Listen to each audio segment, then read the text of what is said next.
आपल्या सर्वांना माहिती आहे की गेली 5-6 दिवस संपूर्ण राज्यामध्ये खूप मोठ्या प्रमाणामध्ये पाऊस पडत आहे।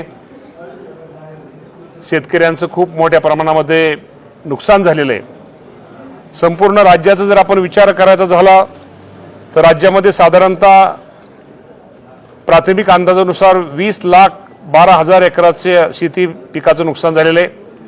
20,12,000 मध्ये सर्वात ज्या जिल्ह्याचा जर विचार केला तर नांदेड जिल्ह्यामध्ये 7,13,000 एकराचं एकट्या नांदेडचं आणि 4,12,000 वाशिमचं या दोन तालुक्याचं दोन जिल्ह्याचं खूप मोठ्या प्रमाणामध्ये नुकसान झालेलं आहे। आज इथं मी वाशिम आणि आता नांदेडच्या काही ठिकाणी गेलो होतो। खूप मोठ्या नुकसान झालेलं आहे। काही ठिकाणी माती वाहून गेलेली, शेतीतली माती वाहून गेलेली आहे। काही ठिकाणी जनावर वाहून गेलेले आहेत। काही घरामध्ये पाणी शिरलेलं आहे। काही घरांची पडझड झालेली आहे। या सर्व नुकसानीचं जे या अतिवृष्टीमुळे नुकसान झाले त्या सर्वांचं पंचनामे सुरू केले आहेत। अजूनही पाऊस काही ठिकाणी चालू आहे।